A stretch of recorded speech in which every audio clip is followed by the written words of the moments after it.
with the sharks.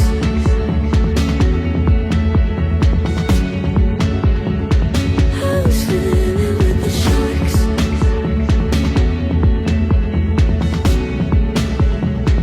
It's out of my control. Assalamualaikum warahmatullahi wabarakatuh Kang Bro. Ketemu dengan Iwan Banaran kembali Cak. Seperti biasa Kang Mas, kita akan ulas free practice Aragon Kang Mas. Dan seperti yang sudah kita bedah sebelumnya, ternyata pada kondisi aspal yang dilaporkan licin, jadi low grip, ternyata Marc Marquez unbeatable. Marquez very strong, very fast. Walaupun tentu kita akan tunggu Cak, mengingat pada saat IWB membuat video ini sedang berlangsung free practice kedua. Tapi it's okay, IWB sendiri nggak terlalu fokus ke sana sebab seperti yang kita tahu Marquez ingin mengukur seperti apa kecepatannya, jadi race pace-nya di awal. Kemudian baru setelah itu dia akan mencoba mencari settingan pada free practice kedua. Jadi teman-teman, seandainya mungkin hasil sekarang free practice kedua tidak seperti free practice pertama, IWB is okay. Tapi ya artinya gini, IWB nggak terlalu banyak ke distract lah ke sana. Sebab IWB percaya dengan bongkar data yang kita dapatkan, memang pembalap satu ini makin memang luar biasa Cak. Oke, teman-teman semuanya, dilaporkan per hari ini ya, ada beberapa kondisi dan situasi yang sepertinya akan menjadi penentu bagaimana balapan nantinya. Karena teman-teman IWB cukup tercengang ya, kaget lah gitu ya bahasanya. Sebab kita nggak menyangka Marquez langsung secepat itu. Karena gapnya antara Marquez dan pembalap kedua hampir 1 detik. Sama cadat Kang Mas.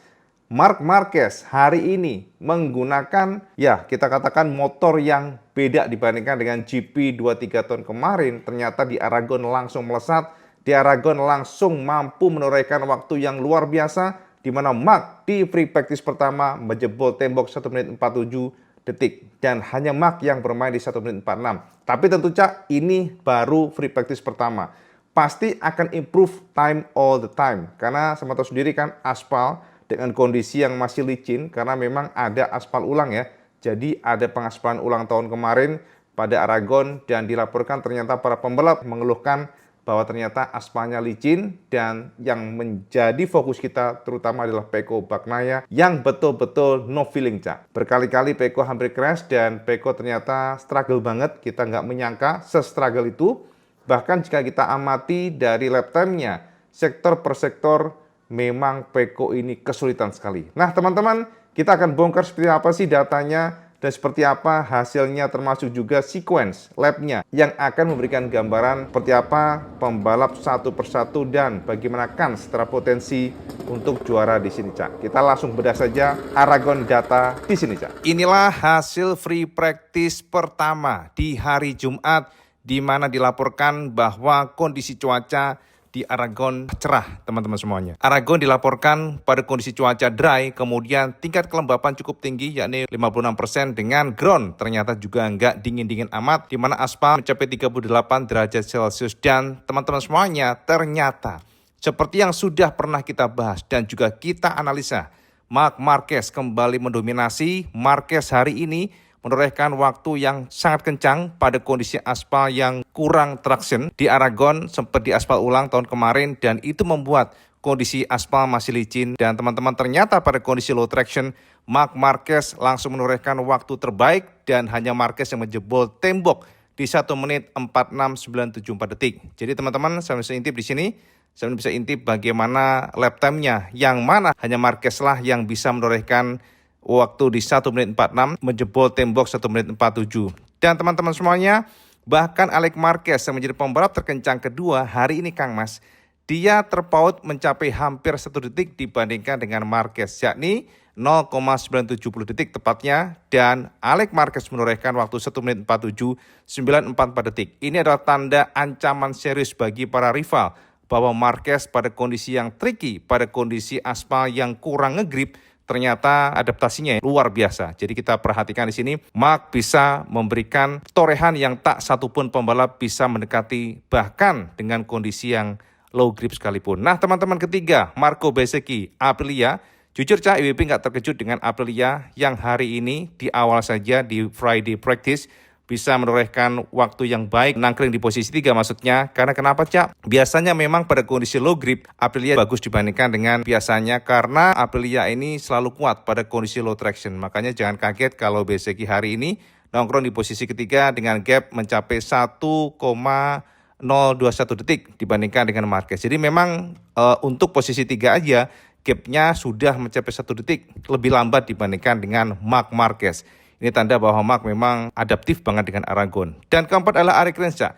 Jadi Rins hari ini dilaporkan jajal beberapa komponen, Cak. Tapi hari ini fokuskan oleh Rins untuk ngetes engine yang dibawa oleh Yamaha termasuk Rolf Fernandez. Tapi untuk swing armnya ternyata Rins memilih tetap menggunakan aluminium sementara Rolf Fernandez dilaporkan ngetes swing arm karbon, Cak. Itu yang dapat kita informasikan ke semuanya. Dan kelima Viñales menjadi penegas bahwa pada kondisi low traction KTM dan Aprilia cukup bagus, Cak. Dan Viñales hari ini menjadi pembalap terkencang kelima, sementara keenam Pedro Acosta yang sudah gelisah dengan performa KTM, Cak. Jadi memang Acosta tahun kemarin sangat bagus, di mana Acosta sempat berjibaku melawan Jorge Martin dan juga Marc Marquez yang sempat crash kemarin teman-teman semuanya. Jadi tahun ini kalau dia bisa merangsek ke depan sih nggak kaget. Tapi ternyata hari ini di pembukaan dia lebih lambat 1,1 detik dibandingkan dengan Marc. Ini sih gap yang luar biasa besar ya. Tapi kita akan perhatikan apakah ada improvement. Dan teman-teman, Joan Mir mengisi posisi terkencang Honda ke-7 ya. Dan kemudian Firmin Adeguer, sang rookie, mengisi ke-8 dan ke-9 Morbidelli. Sementara 10 Pecco Bagnaia. Nah, teman-teman, Pecco memang bermasalah. Pecco merasa less confident. Jadi dia merasakan bahwa sekali lagi front end menjadi salah satu kendalanya pada saat masuk tikungan dan dia beberapa kali melebar. Bahkan kita lihat saat dia masuk ke tikungan satu pun dia hampir crash. Jadi memang kalau kita perhatikan ada rasa yang sangat kuat bahwa dia nggak nyaman dengan motornya. Kita bahas nanti setelah ini, Cak. Fabio Quartararo juga sama, Cak. Fabio yang kemarin luar biasa di Silverstone, ternyata pada saat Aragon beberapa kali dia kesel. Nampaknya dia nggak mendapatkan feelingnya. Dan Fabio Quartararo hanya menjadi pembalap terkencang 11 atau terpaut 1,5 detik dibandingkan dengan Marc. Ini luar biasa. Termasuk juga Zarco yang hari ini juga nggak mampu improve. Artinya memang para pembalap sepertinya ingin merasakan dulu seperti apa motornya, Cak. Jadi settingan demi settingan, mengingat aspal memang rasanya berbeda dibandingkan dengan tahun kemarin. Aspal Aragon mendapatkan aspal ulang di bulan September sehingga feel-nya memang lebih licin dibandingkan dengan sebelumnya. Kemudian 14 Miller, Cak. 15 Fernandez, 16 Di Antonio. Menjadi penanda bahwa memang GP25 still problem, ya still kurang optimal untuk performanya. Dan kemudian 17 Fernandez, 18 Enea Bastianini, dan 19 Oliveira. Lalu ke-20 Chantra dan Savadori mengisi posisi terakhir, Cak. Ini adalah gambaran semuanya itu free practice hari pertama di pertama. Jadi free practice pertama 1 ya maksudnya, Cak ya.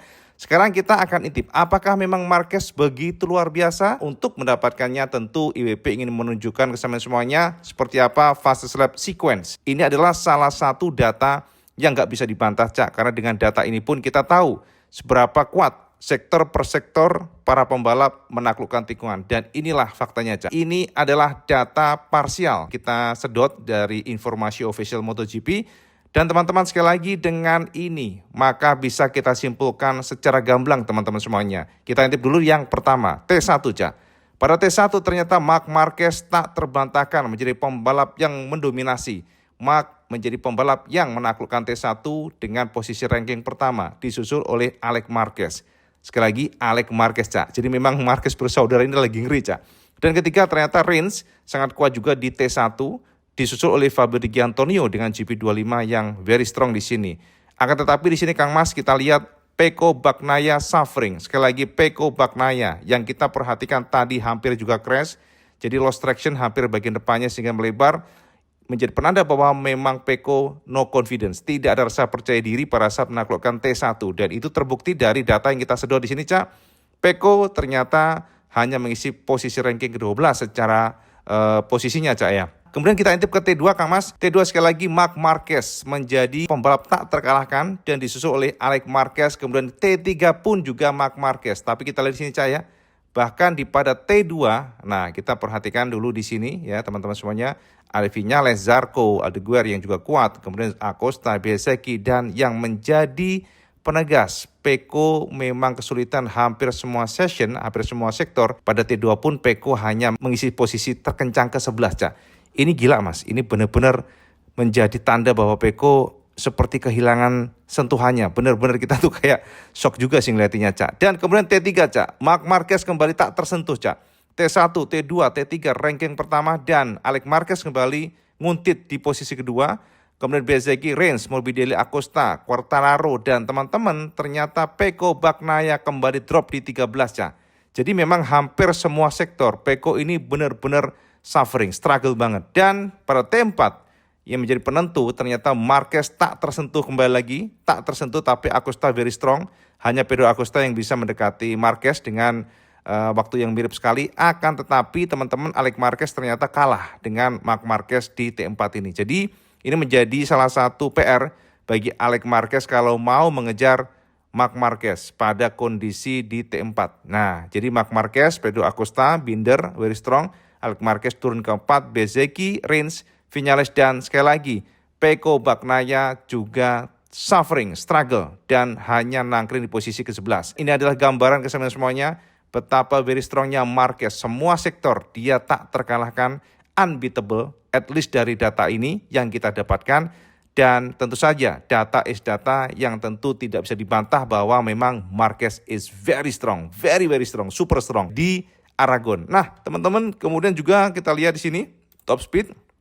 Bisa kita pastikan ternyata top speed Pecco bahkan justru malah mendapatkan motor yang kencang Cak. Pecco Bagnaia menjadi pembalap terkencang pada top speednya di mana Ducati GP25-nya tembus di 347,3 km per jam. Jadi ini memang kencang banget.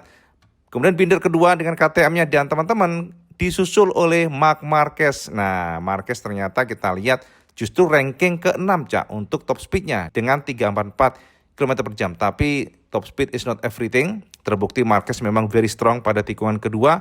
Dan ini yang menjadi penanda ke kita semuanya bahwa top speed is not everything. Artinya memang top speed bukan segalanya. Yang penting adalah bagaimana menaklukkan tikungan dan fix di sini Cak. Ternyata memang Yamaha juga very strong. Di mana untuk top speed Yamaha menjadi pabrikan Jepang terbaik mengalahkan Honda dengan 342,9 km per jam.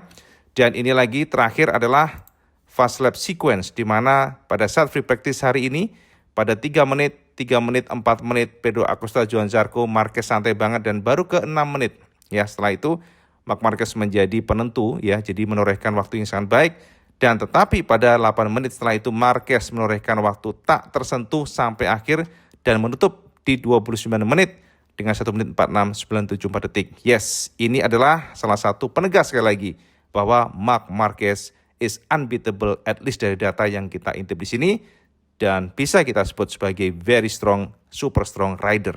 Jadi ini adalah warning buat lainnya Cak. Kira-kira demikian Kang Mas. Jadi sudah padang jinglang Cak ya. Sudah terang benderang, lebih besar kesamaan semuanya mengenai detail dari labnya. Dan teman-teman kita harus akui, Marc is in another liga Cak. Jadi seperti di level berbeda pada saat di Aragon pembukaan di hari Jumat ini. Jika kita mengamati bagaimana performa masing-masing pembalap, kita akan dapatkan informasi Marc sangat confidence dengan kondisinya walaupun tadi sempat ada semacam problem Cak. Jadi berkali-kali Marc mulai ke belakang dan kita lihat ada problem sepertinya dari belakang karena ada laporan sepertinya ada masalah dengan ban belakangnya. Tapi sejauh ini tidak ada konfirmasi apapun.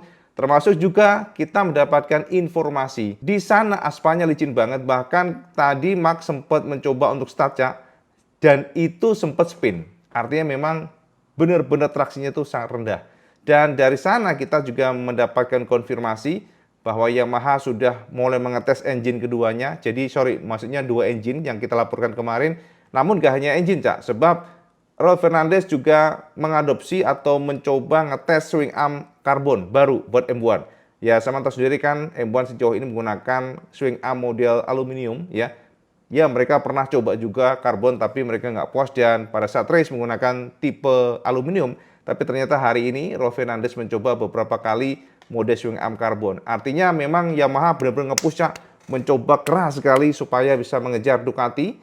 Sempat kita tahu Silverstone luar biasa dan juga Le Mans juga luar biasa sehingga ini membuat mereka sangat bersemangat, ada additional boost walaupun sejauh ini belum ada titik temu pada Fabio Quartararo. Sebab kita lihat Fabio geleng-geleng berkali-kali Kang Mas sepertinya memang feelingnya kurang dapat dibandingkan dengan Silverstone.